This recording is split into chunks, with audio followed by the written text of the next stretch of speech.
జీవితంలో కొన్ని కష్టాలు వేదనలు కొన్నిసార్లు వస్తూ ఉంటాయి. మనకు అర్థం కాదు ఎందుకు వచ్చాయి. నేను బాగానే భక్తి చేస్తున్నాను కదా, నేను బాగానే ప్రార్థన చేస్తూ ఉన్నాను కదా, నేను బాగానే గుడికి వెళుతున్నాను కదా, అలాంటి నా జీవితంలో ఎలాంటి ప్రతికూల పరిస్థితి ఎందుకు రావాలి, అలాంటి నా బ్రతుకులో ఎందుకు ఈ కన్నీళ్లు రావాలి అని చాలాసార్లు బాగా గమనించండి. ఎప్పటికప్పుడు పరిస్థితిని బట్టి ఆ పరిస్థితుల్లో సమాధానం కొన్నిసార్లు దొరకదే కానీ కాలము దానికి సమాధానం ఇస్తుంది.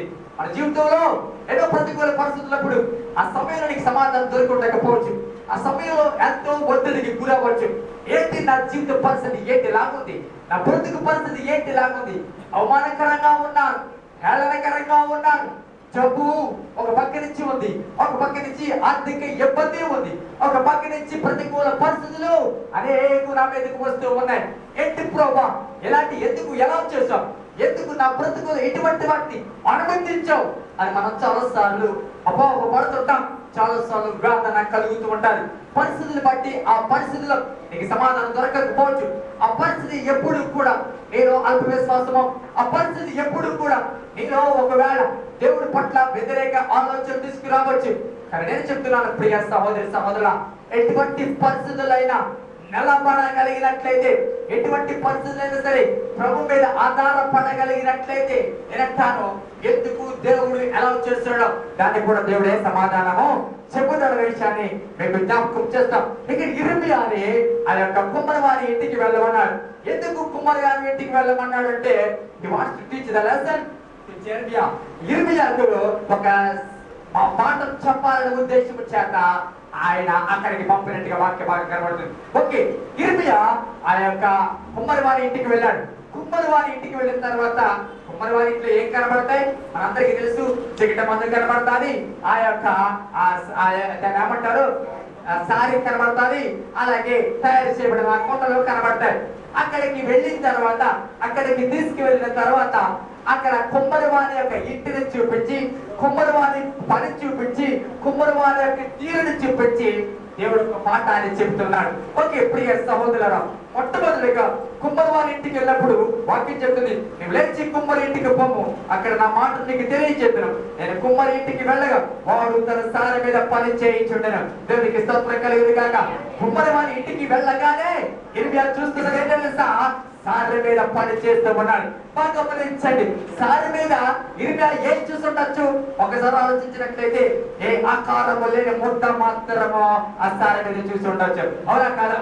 ఆకారము లేని ముద్ద, ఒకవేళ అది జిగట మందే కావచ్చు, బాగా మెత్తన చేయబడితే కావచ్చు, కానీ సారె మీద ఉందే కానీ దానికి ఒక ఆకారము లేదనే విషయాన్ని మీకు జ్ఞాపకం చేస్తున్నాం. బాగా గమనించండి ప్రియ సహోదరి సహోదరులారా, ఏ కుమ్మరి వాడైనా సరే ఆ యొక్క మన్నుని ఆ యొక్క సారె మీద పెట్టినప్పుడు కంటే ముందుగానే ఆ యొక్క ముద్ద విషయంలో ఒక ఆలోచన కలిగి ఉంటాడు, ఒక ఉద్దేశాన్ని కలిగి ఉంటాడు. అవునా కాదా చెప్పండి?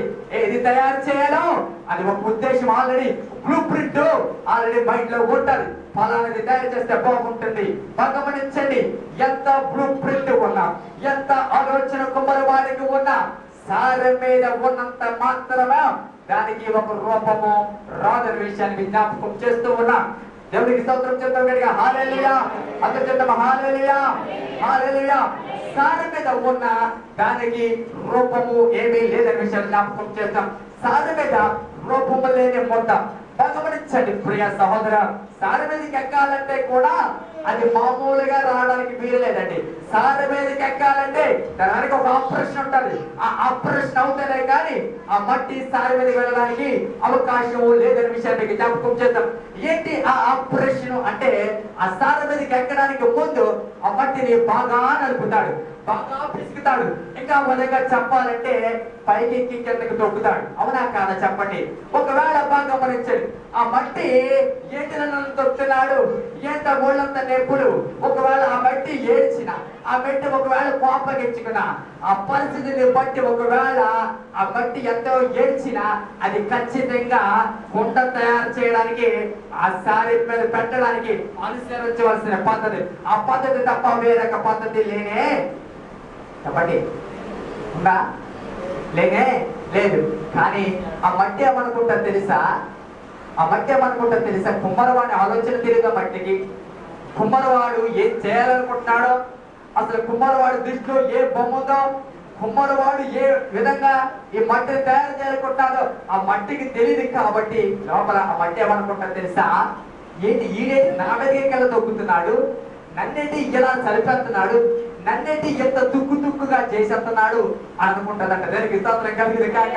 కొన్నిసార్లు మన జీవితంలో కూడా 2015లో ఎన్నో సమస్యలు వచ్చినప్పుడు, ఎన్నో వేదనకరమైన పరిస్థితులు వచ్చినప్పుడు మనం ఏమనుకున్నామంటే, ఏంటి ప్రభా నన్ను ఎంతగా వేదనకి గురవుతున్నాను, ఏంటి ప్రభా ఎంతగా నా జీవితంలో ప్రతికూల పరిస్థితులు వస్తున్నాయి, ఏంటి ప్రభా సంతోషానికి బదులు కన్నీళ్లు, ఏంటి ప్రభా ఆర్థికంగా ఉన్నతమైన స్థితికి ఉండవలసిన బదులు లేని స్థితి, ఏ ఉద్యోగానికి వెళ్ళినా నో వేకెన్సీ బోర్డ్, ఒకవేళ ఇంటర్వ్యూకి వెళ్ళినా ఫెయిల్, ఒకవేళ అన్ని బాగున్నా ఆరోగ్యం లేకపోవడం, ఏంటి బ్రో ఈ 2015 నా జీవితం ఇలాంటి పరిస్థితి తీసుకొచ్చాడు. ఎన్నోసార్లు ఈ 2015 ఎదుర్కొన్న పరిస్థితిని బట్టి దేవుడు ప్రశ్నించుంటామో, ఈ పరిస్థితిని బట్టి ఒకవేళ దేవుడిని అడుగుంటామో, ఈ పరిస్థితిని బట్టి ఒకవేళ కొన్నిసార్లు దేవుడి మీద విశ్వాసాన్ని కోల్పోయామో, 2015 బట్టి కొన్నిసార్లు దేవుడు నడిపిన విధానాన్ని బట్టి, దేవుడు నడిపించిన విధానాన్ని బట్టి కొన్నిసార్లు దేవుడికి వ్యతిరేకంగా ఆలోచన చేశాము. ఈ మట్టి కూడా ఒకవేళ అలాగే ఆలోచన చేసే ఉండవచ్చు, ఈ మట్టి కూడా అలాగే దుఃఖించవచ్చు. కానీ బాగా గమనించండి, బాగా తొక్కిన తర్వాత, బాగా నీళ్ళేసిన తర్వాత, బాగా జిగురుగా చేసిన తర్వాత ఆ మట్టిని తీసుకొచ్చి ఎక్కడ పెడతారు తెలుసా, సారి మీద పెడతాడు. చెప్పండి, సారి మీద పెడతాడు. గమనించండి ప్రియ సహోదరులారా, సారి మీద పెట్టినంత మాత్రం అనకుండా చెప్పండి అయిపోదు. సారి మీద పెట్టినంత మాత్రాన దానికి ఒక షేపు రాదు, సారి మీద పెట్టినంత మాత్రాన దానికంటే ఒక విలువ రాదు. సారి మీద ఉన్నది ఆకారం లేని ముద్ద. చెప్పండి, సారి మీద ఉన్నది ముద్దే కానీ, తయారు చేయబడిందే కానీ, కుండ చేయడానికి అనుకూలమే కానీ కుండ మాత్రమో పడిన మాట. చెప్పండి, కుండ చేయడానికి అనుకూలమే కానీ కుండ మాత్రం చెప్పండి కాదు. దానికి స్తోత్రం కలిగింది కాక. హల్లెలూయా. ఆ సారి మీద పెట్టిన తర్వాత ఆ సారి మీద చెప్పండి తిరుగుతూ ఉంటారు. అవునా, సారి మీద తిరుగుతూ ఉంటారు. గమనించండి, ఒక మాట నేను ఇక్కడ చెప్పడానికి ఇష్టపడుతున్నాను ప్రియ సహోదరులారా. ఒకవేళ ఆ సారి మీద మొత్తం తిరుగుతూ ఉంటారు, ఆ మొత్త అలా తిరుగుతూ ఉంటుంది అనే దానికి రూపం ఉండదు, ఏమీ ఉండదు, విలువ ఉండదు. కానీ దాని పట్ల మాత్రము కుమ్మరవాడు ఒక ప్రత్యేకమైన ఆలోచన మాత్రం కలిగి ఉంటాడు. కుమ్మరవాడికి ఒక ప్రత్యేకమైన ఉద్దేశము కలిగి ఉంటాడు. కుమ్మరవాడికి ఎంత ప్రత్యేకమైన ఆలోచన ఉందని, కుమ్మరవాడి ఎంత మంచిగా నన్ను తయారు చేయబోతున్నాడని ఆ మొత్తకు తెలియదు. కాబట్టి ఆ మొత్తం ఏమనుకుంటా తెలుసా, నన్ను ఎంత పిసిగాడు, ఎంత సారి పెట్టాడు, ఏం చేయబోతున్నాడు. నేనంటాను ప్రియ సహోదరులారా, ఈ 2015లో దేవుడి పక్షంగా ప్రణాళిక కలిగి ఉన్నాడు. అది 2016లో దేవుడు నెరవేర్చబోతున్నాడు. ఈరోజు నీ జీవితంలో 2016 ఇస్తున్నాడంటే ఆల్రెడీ నీ జీవితంలో దేవుడు ఒక ఇమేజ్ కలిగి ఉన్నాడు. నీ విషయంలో దేవుడు ఆల్రెడీ 2016కి ఒక ప్రణాళికని ఆల్రెడీ వేసుకున్నాడు. ఆ ప్రణాళికకి నీకు తెలియకపోవచ్చు, ఆ ఉద్దేశం నీకు తెలియకపోవచ్చు. ఆ మొత్తకి ఎలాగైతే ఆ ఆలోచన రాదో, ఆ మొత్తకి ఎలాగైతే తెలివితేట ఉండదో, ఆ మొత్తం ఎలాగైతే అర్థం చేసుకోదో, ఈరోజు మనం కూడా చాలాసార్లు దేవుడి ప్రణాళికను అర్థం చేసుకోలేకపోతున్నాం, దేవుడి ఉద్దేశాన్ని అర్థం చేసుకోలేకపోతున్నాం, దేవుడి యొక్క కృపను అర్థం చేసుకోలేకపోతున్నాం, దేవుడు నడిపిస్తున్న విధానాన్ని అర్థం చేసుకోలేకపోతున్నాం. గమనించండి ప్రియ సహోదర, ఆ మొత్తం విషయంలో కుమ్మరివాడు ఎలాంటి ప్రణాళిక ఆలోచన హృదయంలో కలిగి ఉన్నాడు. ఈ రోజు నా యేసయ్య ఎంతమంది దగ్గర కూర్చున్నామో, ఆయన ప్రేమిస్తున్న వారందరి పట్ల, ఆయన కుమార్తెలుగా కుమారులుగా పిలువబడుతున్న అందరి పట్ల 2016లో ఒక ప్రత్యేకమైన ప్రణాళిక కలిగి ఉన్నాడు, ఒక ప్రత్యేకమైన ఉద్దేశాన్ని కలిగి ఉన్నాడు, ఒక ప్రత్యేకమైన తలంపు కలిగి ఉన్నాడు. ఒకవేళ ఇప్పటికిప్పుడు ఆ తలంపు నీకు తెలియకపోవచ్చు, ఆయన ఉద్దేశం నీకు బయలుపడకపోవచ్చు, ఆ ఉద్దేశం ఏమిటో నీకు అర్థం కాకపోవచ్చు. కానీ నేనంటాను, ముద్ద నమ్మనంత మాత్రాన కుమ్మరివాడు హృదయంలో ఉన్న ఆ ముద్ర మాత్రం చెరిగిపోదు. చెప్పలు కూడా కానీ హల్లెలూయా. ముద్ద నమ్మలేదు కదా, నేను ఎందుకు చేస్తానులే అనుకోడు. అవునా, చెప్పండి చెప్పండి. ఆ ముద్ద సారి మీద ఉంటది కానీ దానికి ఏమీ అర్థం కాదు, ఏం చేయబోతున్నాడో. సారి మీద తిరగడం తప్ప అది దానికి ఇంకో పని రాదు. దానికి స్తోత్రం కలిగింది కాక. హల్లెలూయా. కొన్నిసార్లు మన జీవితంలో దేవుడి ప్రణాళిక ఏంటని మనం కొన్నిసార్లు అసలు బట్టి ఎందుకు నా పరిస్థితి లాగలుగుతుంది? అసలు ఏంటి నా జీవితం గురి? నా జీవితంలో ముగింపు ఎలా ఉండబోతుంది? నా బ్రతుకుల ముగింపు ఎలా ఉండబోతుంది? నా జీవితంలో దేవుడు చివరికి ఏం చేయబోతున్నాడు అని ఒకవేళ మనం చాలాసార్లు అనుకుంటుంటాం. దేవుడికి స్తోత్రం చేద్దాం గడిగా, హల్లెలూయా. అంత చేద్దాం, హల్లెలూయా.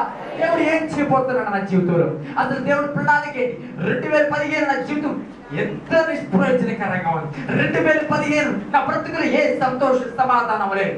నేను అంటాను, ఈ 2015లో ఎన్నో ప్రతికూల పరిస్థితులు వచ్చినప్పుడు అలాంటి ఆలోచన వచ్చిందేమో, అలాంటి ఉద్దేశం వచ్చిందేమో, కానీ నేను చెప్తున్నాను, ఈ రాత్రి సమయం అందు నా దేవుడు నీ విషయంలో ఒక ప్రత్యేకమైన ప్రణాళిక కలిగి ఉన్నాడు. దేవుడు బాగా గమనించండి ప్రియ సహోదరులారా. 3 నెలల్లో స్కానింగ్, 6 నెలల స్కానింగ్ చేస్తారు. 3 నెలల స్కానింగ్ బిడ్డకి 6 నెలల స్కానింగ్ బిడ్డకి చాలా చెప్పండి తేడా ఉంటుంది. ప్రెగ్నెన్సీ అని ఒకవేళ లోపల పెరుగుతుంది శిశువా లేకపోతే ఇంకొకట అని ఎప్పుడు తెలుస్తుంది కదా స్కానింగ్? చెప్పండి. శాంతిగా చెప్పారు కదా, నాకు ఏమనిపించట్లేదు, నాకు ప్రెగ్నెన్సీ అనిపించినట్లేదు. కానీ డాక్టర్లు తీసిన తర్వాత, అమ్మా నువ్వు ఈ మధ్యన ప్రెగ్నెన్సీ వస్తుంది, ఆ లోపల పిల్లలు అడగటారు, బాలలో కుర్చీలు టేబుళ్ళు అదేదో అంటారు, ఏమిటి బల్ల అంటారు, అదే చెప్పండి నాకు తెలియదు. అలా బల్ల పెరిగింది అంటారు. బల్ల నేను అనుకుంటాను చిన్నప్పుడు బల్ల పెరగడం ఏంటి, బల్లలో కుర్చీలు కూడా పెరుగుతాయి కడుపులో.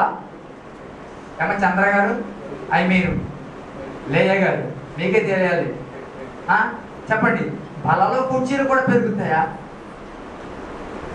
బాగా గమనించండి ప్రియ సహోదరులారా.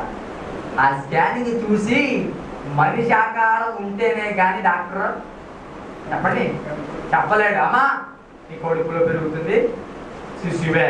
ఒకవేళ ఇంకొక రకంగా ఉన్నదనుకో, నీకు అర్థమవుతుందా లోపల పెరుగుతుంది శిశువా లేకపోతే ఇంకొకట? అవునా కాదా చెప్పండి ప్రియ సహోదరి సహోదరులారా. ఒకవేళ ఆకారాన్ని బట్టి ఈరోజు డాక్టర్లు ఒకవేళ చెప్పచ్చు, కానీ నేను అంటాను కొన్నిసార్లు మన జీవితంలో దేవుడు ఏం చేయబోతున్నాడు కనీసం ఆకారం కూడా కనబడదు. వినబడుతుందన్నమాట. కొన్నిసార్లు ఆ ఆకారం కూడా కనబడదు, కొన్నిసార్లు ఆ సూచనలు కూడా కనబడదు. కానీ ఒకటి మాత్రం సత్యము, దేవుడు నీ విషయంలో ఒక ప్రత్యేకమైన ఆలోచన చెప్పండి కలిగి ఉన్నాడు, ఒక ప్రత్యేకమైన ప్రణాళిక కలిగి ఉన్నాడు. యేసేపుకు వచ్చిన దర్శనం వేరు, యేసేపుకు దేవుడు ఇచ్చిన నిబంధన వేరు. కానీ అతని జీవితంలో ఏ రోజు కూడా దానికి అనుకూలంగా అతను నడవలేదు. అతనికి అనుకూలంగా ఏ రోజు కూడా పరిస్థితులు అనుకూలించలేదు. ఏ ముహూర్తాన్ని వచ్చిందో దర్శనం బతికే మారిపోయింది. ఏ ముహూర్తాన్ని వచ్చిందో దర్శనం జీవితము. మన భాషలో చెప్పుకుంటే, మన భాషలో ఏం చెప్పుకుంటాం చెప్పండి? ఒకవేళ దర్శనం వచ్చింది ఒకటికి, దర్శనం వచ్చిన తర్వాత యోసేపు జీవితంలాగా అయిపోయింది, ఏమంటారు చెప్పండి? ఆ దర్శనం వచ్చింది ఈ జీవిత సంకనానికి ఏమంటారు? మనం అలాగే అంటాం కదా, ఆ దర్శనం వచ్చింది, ఆ దర్శనం వచ్చేది జీవితం. బాగా గమనించండి, దర్శనానికి ప్రతికూలంగా అతను నడిచింది, దర్శనమో ఉన్నతమైన స్థితికి చూపించింది. కానీ అతను మొట్టమొదటిగా దర్శనం వచ్చిన తర్వాత అతను ఒక దాసుడిగా అమ్మబడ్డాడు. మొట్టమొదటిగా ఇంకా చెప్పాలంటే సొంత కుటుంబానికి వ్యతిరేకము అయిపోయాడు. సొంత కుటుంబంలో శత్రువులు చెప్పండి తయారయ్యారు. దానికి స్తోత్రం కలిగింది కాక, హల్లెలూయా. అందరి చిత్తం హల్లెలూయా, హల్లెలూయా. ఇప్పుడు ప్రభు స్థితిలో 2016 నువ్వు నమ్మినా నమ్మకపోయినా దేవుడు నీ విషయంలో ఒక ప్రణాళిక కలిగి ఉన్నాడు, ఒక ప్రత్యేకమైన ఉద్దేశాన్ని కలిగి ఉన్నాడు, ఒక ప్రత్యేకమైన ఆలోచన కలిగి ఉన్నాడు. నీ కుటుంబం పట్ల, నీ వ్యక్తిగత జీవితం పట్ల, నీ యవ్వన ప్రాయం పట్ల ఆ దేవుడు ఒక ప్రత్యేకమైన ఆలోచన కలిగి ఉన్నాడు, ఒక ప్రత్యేకమైన ఉద్దేశాన్ని కలిగి ఉన్నాడు. ఇప్పుడు ఒకవేళ సారి మీద ఒకవేళ ముద్దగా ఉన్నావో నీకు అర్థం కాకపోవచ్చు, నీకు తెలియకపోవచ్చు, కానీ ఏం చేయాలో ఏం చేయడానికి నా దేవుడు ఇష్టపడుతున్నాడో ఆల్రెడీ నా దేవుడు డిసైడ్ అయ్యాడు. చెప్పండి డిసైడ్ అయ్యేలా? మొత్తకి తెలియకపోవచ్చు కానీ డిసైడ్ అయ్యేది కుమ్మరి మాత్రం. దేవునికి స్తోత్రం కలిగిన కాక, హల్లెలూయా, హల్లెలూయా. అందరి చిత్తం హల్లెలూయా. సారి మీద తిరుగుతుందంట, సారి మీద తిరిగినంత మాత్రాన కొండ అవ్వదు. ఒకవేళ మెత్తగా చేయబడినా, నీళ్ళు వేయబడినా, బాగున్నా అది మాత్రం కొండ కాలేదు. ఎప్పుడు తెలుసా కొండ అవుతుంది తెలుసా? నువ్వు ఎన్ని సంవత్సరాలు సారి మీద తిరిగినా ప్రయోజనం లేదు. కొంతమంది ఎన్ని సంవత్సరాలు సారి మీదే తిరుగుతూ ఉంటారు, ఎన్ని సంవత్సరాలైనా ముద్దగానే ఉంటారు, ఎన్ని సంవత్సరాలైనా భక్తిలో ఎదుగుదల ఉండదు, ఎన్ని సంవత్సరాలైనా సరే ఎక్కడేసిన గొంగలు అక్కడే ఉంటారు, ఎన్ని సంవత్సరాలైనా సరే అదే ప్రాంతం. కొంతమంది రక్షణ పొందుతారే కానీ ప్రార్థన చేయలేకపోతున్నారు, రక్షణ పొందుతారే కానీ కనీసం సాక్ష్యం చెప్పలేకపోతున్నారు. బాగా గమనించండి ప్రియ సహోదరులారా, ఎప్పుడు ఆ ముద్ద ఒక రూపానికి వస్తుందో తెలుసా? కుమ్మరివాడు చెయ్యి తగిలినప్పుడు. చెప్పలు కొట్ట గట్టిగా హల్లెలూయా, హల్లెలూయా. కుమ్మరివాడు చెయ్యి పెట్టగానే, కుమ్మరివాడు చెయ్యి ఇలా పెట్టగానే చెప్పండి ఏమవుతుంది? చెప్పండి ఏమవుతుంది? అది ఆ మట్టి ముద్దే. కానీ కుమ్మరివాడు చేయిస్తే తర్వాత ఏ ఉద్దేశం చేత దేవుడు ఆ యొక్క కుమ్మరివాడు చేయి పెట్టాడో, ఏ ఉద్దేశం చేత దాన్ని తయారు చేయాలని అనుకున్నాడో ఆ షేపు దానికి చెప్పండి వస్తా. దానికి స్తోత్రం కలిగింది కాక హల్లెలూయా. ఈ రోజు నేను నా జీవితంలో, మన జీవితంలో దేవుడు చిత్తము నెరవేరబడాలంటే, దేవుడు ప్రణాళిక నెరవేరబడాలంటే మన జీవితాల్లో, మన బ్రతుకులో ఆయన హస్తం మనకు తోడుగా చెప్పండి ఉండాలి. ఆయన హస్తం మనకు తోడుగా ఉన్నప్పుడు, మన బ్రతుకులో ఆయన హస్తం మనకు తోడుగా ఉన్నప్పుడు ఏ రూపము చేయాలనుకుంటున్నాడో, ఏ ఉద్దేశం చెప్పిన 2016 ఇవ్వాలనుకుంటున్నాడో, ఏ ప్రణాళిక చెప్పిన 2016లోకి దేవుడు నిన్ను ప్రవేశపెట్టబోతున్నాడు, అది నెరవేరబడబోతుంది, అది నెరవేరబడబోతుంది. కానీ వేదన ఏంటో తెలుసా? కానీ బాధ ఏంటో తెలుసా? ఆ చేసే కార్యక్రమంలో, తయారు చేసే కార్యక్రమంలో, క్రమంలో వాక్యం చెప్తుంది కొన్ని కుండలు వెళ్ళిపోతున్నాయంట చేతిలో నుండి. చెప్పండి చెప్పండి, చేతిలో నుండి వెళ్ళిపోతున్నాయంట. బాగా గమనించండి. మట్టి సరైనదే వినపడుతుందన్నమాట. మట్టి సరైనదే, చేసేవాడు చెప్పండి సరైన వాడే, ప్రణాళిక సరైనదే, లోపల ఉద్దేశము సరైనదే. కానీ కుండ తయారు కాపాడట్లేదు, కానీ కుండ రావటం లేదు. షేపు ఏదైతే దేవుడి ఉద్దేశం ఉందో ఆ ఉద్దేశం ప్రకారంగా తయారు చేయబడట్లేదు. దేవునికి స్తోత్రం కలిగిన కాక ఈరోజు నేను చెప్తున్నాను ప్రియ సోదరులు, నా దేవుడి ప్రణాళిక తగ్గట్టుగా మనం తయారవ్వలేకపోతున్నాం. మన దేవుడి చిత్తానికి తగ్గట్టుగా మనం మన జీవితాన్ని తయారు చేసుకోలేకపోతున్నాం. నా దేవుడు మన పక్షంగా కలిగిన ప్రణాళిక తగ్గట్టుగా మన జీవితాలను మనము చెప్పండి సరి చేసుకోలేకపోతున్నాం. దేవుడి ఉద్దేశం ఒకటైతే మన జీవితంలో మరొకలాగా మనం ప్రవర్తిస్తున్నాం. దేవుడి ప్రణాళిక ఒకటైతే మన జీవితంలో మరొకలాగా మనం నడుస్తున్నాం. దేవుడి ప్రణాళిక ఒకటైతే మన జీవితంలో మరొక విధానంలో మనం వెళ్తాం. గమనించండి ప్రియ సహోదరులారా, దేవుడి ఉద్దేశం యోనా ఎక్కడికి వెళ్ళాలని, ఎప్పటికి వెళ్ళాలని, నేను వేగి వెళ్ళాలని, కానీ ఎక్కడికి పరిగెట్టాడు? తర్షీషు పరిగెట్టాడు. తర్షీషు పరిగెట్టడం వల్ల ఏమైంది? కొత్త కొత్త సమస్యలకు కారకుడయ్యాడు. చక్కగా వెళ్ళిపోతున్న ప్రయాణానికి ఒక తుఫాను పుట్టించాడు. అనేక మంది ప్రాణ నష్టానికి కారకుడవడానికి సిద్ధపడ్డాడు. దేవునికి స్తోత్రం చెప్తే గట్టిగా హల్లెలూయా. దేవుడి ప్రణాళిక నెరవేరబడటం లేదు, మధ్యలో దేవుడి ఉద్దేశం నెరవేరబడట్లేదు. నేను చెప్తున్నాను ప్రియ సోదరులు, ఈ 2015లో దేవుడు తన ప్రణాళిక నెరవేర్చుకోవడాన్ని అనుకున్నాడు, కానీ కొంతమంది జీవితంలో దేవుడి ప్రణాళిక నెరవేరబడలేదు. కారణం ఏంటి తెలుసా? దేవుడికి దూరంగా జీవించడం బట్టి, దేవుడికి నచ్చిన విధంగా చేస్తున్న క్రియలు బట్టి, దేవుడికి నచ్చని పనులు ఇంకా నీలో ఉంటున్నాయి. కాబట్టి ఎన్నిసార్లు దేవుడు చేయాలనుకుంటున్నా నువ్వు చేతుల నుంచి విడిపోతున్నావు అనే విషయాన్ని జ్ఞాపకం చేస్తున్నాం. ఈ కొండ కూడా ఏదో చేయాలనుకుంటున్నాడు, కానీ కుమ్మరివాడు అదేమవుతుందంట? చేతుల నుంచి చెప్పండి విడిపోతూ ఉందంట. చేతుల నుంచి చెప్పండి విడిపోతూ ఉంది. ఉద్దేశం చెప్పున అది తయారు కావట్లేదు, ఆలోచన చెప్పున అది తయారు కావట్లేదు, విడిపోతుంది. కానీ ఒకటి మనం నేర్చుకోవలసిన అంశం, గమనించవలసిన అంశం తెలుసా? ఎన్నిసార్లు విడిపోయినా ఆ కుమ్మరివాడు చేస్తున్న పని ఏంటి తెలుసా? మరలా దాన్ని చేతిలోకి చెప్పండి చెప్పండి చెప్పాలి దాన్ని మరలా ఏం చేస్తున్నాడు? చేతిలోకి తీసుకుంటున్నాడు. ఎన్నిసార్లు విడిపోయినా, ఎన్నిసార్లు పడిపోయినా, ఎన్నిసార్లు పగిలిపోయినా, ఎన్నిసార్లు లోబడకపోయినా, ఎన్నిసార్లు విధేయత చూపించకపోయినా, ఎన్నిసార్లు దేవుడికి దుఃఖకరంగా జీవించినా, ఎన్నిసార్లు పరిశుద్ధాత్మకు లోబడకపోయినా సరే ఎప్పటికప్పుడు నా దేవుడు మరలా నేను సరి చేయడానికి, మరలా నన్ను సరి చేయడానికి దేవుడు ఇష్టపడుతున్నాడు. 2016 ఎందుకు ఇస్తున్నాడు తెలుసా? 2015 నువ్వు సరిగ్గా లోబడలేకపోయామో, అనేక సార్లు దేవుడికి వ్యతిరేకంగా నడిచామో, 2016 ఆయన ప్రణాళిక నెరవేర్చుకోవడం నిమిత్తము మరొక సంవత్సరం మన జీవితంలో పొడిగిస్తూ ఉన్నాడు. చెప్పలు కొడదామండి. మరొక సంవత్సరం మన జీవితంలో చెప్పండి పొడిగిస్తూ ఉన్నాడు. విడిపోయాం. ఎన్నిసార్లు విడిపోయామండి? మళ్ళా అంటాడు 2 సార్లు వాళ్ళని చోటే వాళ్ళని అనుకో ఏగ పాపం వచ్చేస్తారు. అవునా? వాళ్ళని చోటే వాళ్ళు ఏగ వాలితే ఎంత కోపం అవుతుందో, రాత్రులు దోమలను చూసి ఎంత పగ అవుతుందో, ఎంత కోపం అవుతుందో, కానీ ఏం చేయలేమనుకోండి. దేవునికి స్తోత్రం కలుగుతుంది. హల్లెలూయా, హల్లెలూయా. దేవుడు ఎంత గొప్ప దేవుడు తెలుసా? ఎన్నిసార్లు విడిపోయినా, ఎన్నిసార్లు పడిపోయినా, ఎన్నిసార్లు దేవుడికి దూరం అయిపోయినా ఇంకా ఇంకా ఇంకా నేను కావాలనే కోరుకుంటున్నాడు. ఇంకా నీ పట్ల ప్రణాళిక కలిగే ఉన్నాడు. ఇంకా నీ పట్ల ఉద్దేశం కలిగే ఉన్నాడు. అది నెరవేర్చాలని దేవుడు ఇష్టపడుతున్నాడు. అది ఇంకను నెరవేర్చాలని నా దేవుడు ఇష్టపడుతున్నాడు. ఇంకా ఇక్కడ మనం ఆరాధిస్తున్న కుమ్మరివాడు స్వరూపంలోకి ఇంకా నువ్వు రాకపోతే, ఇంకా నా రూపంలోకి తీసుకురావాలనే ప్రతిరోజు ప్రయత్నం చెప్పండి చేస్తూనే చెప్పండి ఉన్నాడు. దేవునికి స్తోత్రం చేద్దాం గడిగా హల్లెలూయా. అందరూ చేద్దాం గడిగా హల్లెలూయా. అందరూ చేద్దాం హల్లెలూయా హల్లెలూయా. స్వరూపంలోకి రావాలి. దేవుడు ఏమైతే ప్రణాళిక కలిగి ఉన్నాడు, ఏ ఉద్దేశము, ఏ చిత్తమైతే కలిగి ఉన్నాడు, నీ పట్ల ఏ ఇమేజ్ అయితే కలిగి ఉన్నాడు, ఆ ఇమేజ్ లోకి రావాలని దేవుడి ఉద్దేశం, ఆ ప్రణాళికలోకి రావాలని దేవుడి ఉద్దేశం. నువ్వు పడిపోతున్నావు, విడిపోతున్నావు, దేవుడికి దూరం అయిపోతున్నావు, విడిపోయావులే, పడిపోయావులే అనే దేవుడు విడిచిపెట్టలేదు. నా దేవుడు అలాగా దూరంగా ఉండట్లేదు. అలాగే నా దేవుడు పోనీలే ఇది బాగుపడలే అనుకోవట్లేదు, పోనీలే ఇది పరిస్థితి ఇంతేనే అని విడిచిపెట్టేస్తే కనుక ఈ రోజు 2014 మన జీవితంలో ఉండేది కాదు, 2015 ఉండేవి అది కాదు, 2016 కూడా చెప్పండి ఉండదు. దేవునికి స్తోత్రం చేద్దాం గట్టిగా హల్లెలూయా హల్లెలూయా.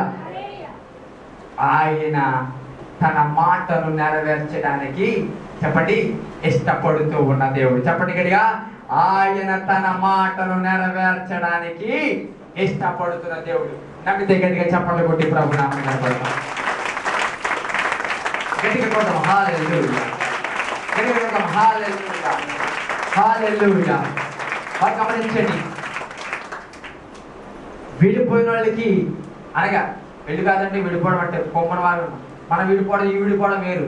భార్య భర్తలు విడిపోవడం కాదు నేను చెప్పేది. ఎంతమంది విడిపోయిన వాళ్ళు ఎప్పుడెప్పుడు ఎలా విడిపోయారో మీకు తెలియదా? ఏ సమయంలో విడిపోయారో తెలియదా? గమనించండి, కొన్నిసార్లు దేవుడు తయారు చేస్తున్న క్రమములో కొన్నిసార్లు దేవుడికి లోపడకపోవడం వల్ల విడిపోవడం, కొన్నిసార్లు ప్రార్థనకి దూరం అవడం వల్ల చెప్పండి విడిపోవడం, కొన్నిసార్లు ఉపవాసాలు చేయకపోవడం విడిపోవడం, కొన్నిసార్లు మనం వెళ్ళే మార్గం వేరు, ఆయన వెళ్ళమన్న మార్గం వేరు. కనుక కొన్నిసార్లు ఏం చేస్తాం చెప్పండి, మనము ఆయన చేతుల నుంచి విడిపోతున్నాం. దేవునికి స్తోత్రం చేద్దాం గట్టిగా హల్లెలూయా. అందరూ చేద్దాం హల్లెలూయా హల్లెలూయా. కానీ దేవుడు ఈ రాత్రి మరలా నేను తన చేతుల్లోకి చెప్పండి తీసుకుంటూ ఉన్నాడు. పడిపోయిన స్థితిలోనే ఉన్నావు, మరలా ఇంట్రెస్ట్తో, మరలా ఓపికతో ఆయన నిన్ను వదులుకోవడానికి ఇష్టపడలేదు కాబట్టి, నిన్ను వదులుకోవడానికి ఇష్టపడలేదు కాబట్టి మరలా ఈ రాత్రి ఆయన చేతుల్లోకి నేను తీసుకుంటున్నాడు. ఎందుకు తెలుసా?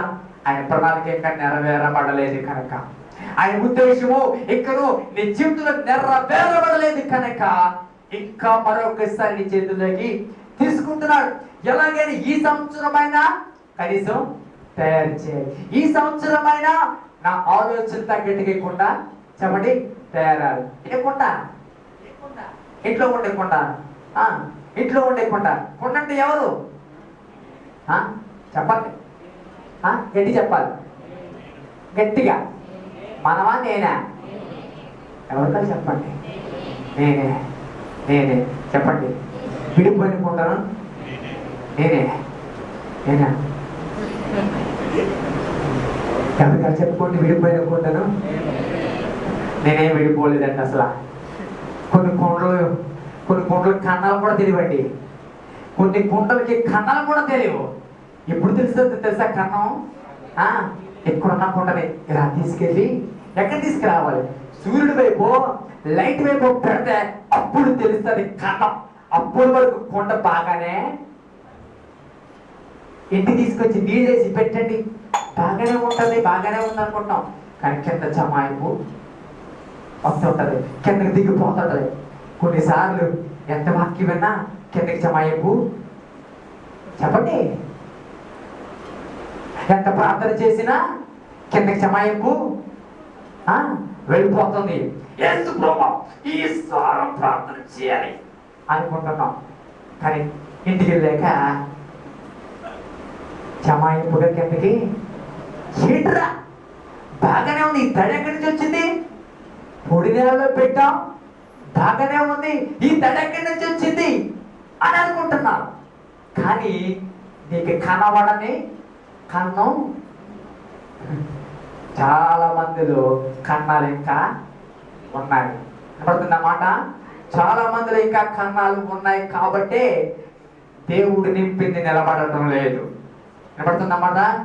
దేవుడు నింపుతున్నా నిలబడటం లేదంటే నీ జీవితంలో ఇంకా ఎక్కడో వెలితి ఉంది, ఎక్కడో లీకేజీ ఉంది. దేవుడు ఆశీర్వదిస్తున్నా నిలబడట్లేదు, డబ్బులు ఇస్తున్నా నిలబడట్లేదు, ఆరోగ్యం ఇస్తున్నా నిలబడట్లేదు. కారణం ఏంటో తెలుసా? ఇంకా నీ జీవితంలో మార్చుకోవలసినవి ఇంకా ఉన్నాయి. దేవుడికి నచ్చనివి ఇంకా నువ్వు పని చేస్తున్నాయి. పాపము నిన్ను ఇంకా ఏడుతూ ఉంది. ఎన్నిసార్లు గద్దించినా, ఎన్నిసార్లు తప్పని చెబుతూ ఉన్నా నువ్వు మాట వినకుండా అదే పాపము చేస్తూ ఉన్నావు. కనుకే ఈ 2015 సంపూర్ణ ఆశీర్వాదకరమైన సంవత్సరంగా నీ జీవితంలో మిగలలేకపోయింది. ఈ రాత్రి నా మాటలు నేను చెప్తున్నాను. ఎక్కడ ఆ కన్నం ఉందో గమనించండి, ఎక్కడ ఆ లీకేజ్ ఉందో గమనించండి. ఎందుకు నా జీవితంలో దేవుడు ఆశీర్వదిస్తానన్నా, దేవుడు నింపుతున్నా ఎందుకు నిలబడటం లేదు? దేవుడు ఆరోగ్యం ఇస్తున్నా అది ఎందుకు నిలబడటం లేదు అని ఒక్కసారి ఆలోచించండి. కన్నం మూయకుండా ఎన్ని ప్రయోగాలు చేస్తున్నా కొంతమందికి కన్నం ఉందని తెలుసు, కొంతమందికి ఏమంటారు సార్ నాకు కన్నమే.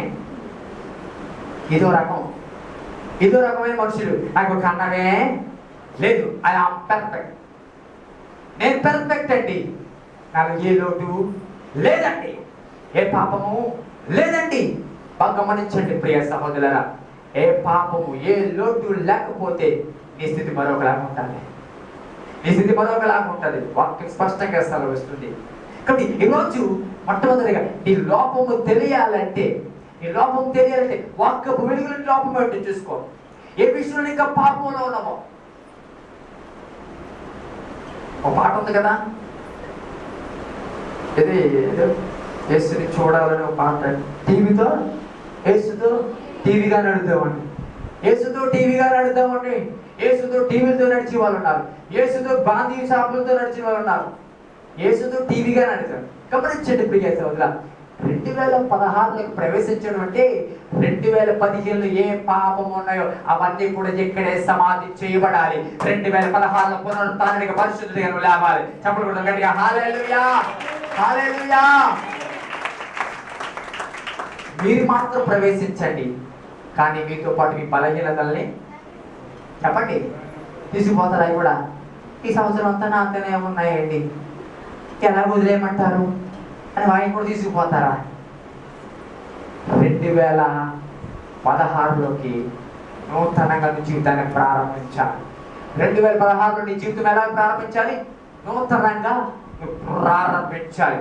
దేవుడు ఏ ఇమేజ్ అయితే కలిగి ఉన్నాడో, ఏ ప్రణాళిక అయితే కలిగి ఉన్నాడో, దేవుడు ఖచ్చితంగా అది తయారు చేయలాగిన నువ్వు సంపూర్ణంగా ఎవరి చేతిలో ఎమ్మడాలంటే ఆయన చేతిలో చెప్పండి ఎమ్మడాలి.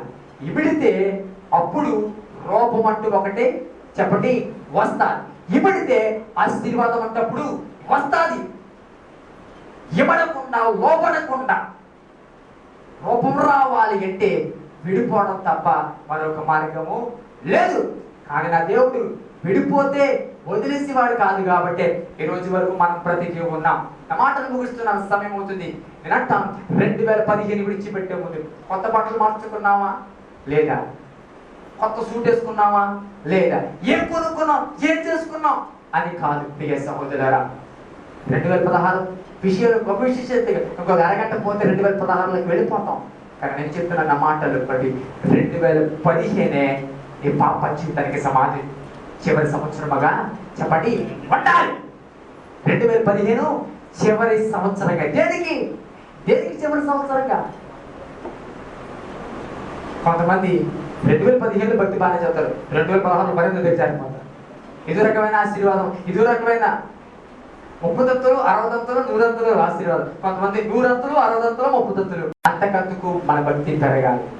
అంతకందుకు సంవత్సరాలు గడిచుండగా ఆయన కార్యాలు చెప్పండి చెప్పండి చెప్పండి గట్టిగా. సంవత్సరాలు గడుచుచుండగా ఆయన పాత కార్యాలే చేస్తాడనుందా? ఏమనుంది? ఆయన కార్యాలు నూతన పరుస్తాడు.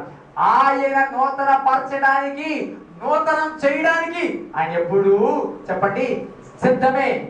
కానీ అది రిసీవ్ చేసుకోవడానికి మనం సిద్ధంగా ఉండాలి. అది రిసీవ్ చేసుకోవడానికి, దాని ప్రకారం జీవించడానికి మనం సిద్ధంగా ఉండాలి. Let us kneel before the presence of God. అంతా కూడా మోకరిద్దాం ప్రభు సన్నిధిలో. ఇంకా కొద్ది సమయం ఉంది. త్వర త్వరగా థ్యాంక్ యూ జీసస్, గ్లోరీ, హల్లెలూయా. ఇద్దరు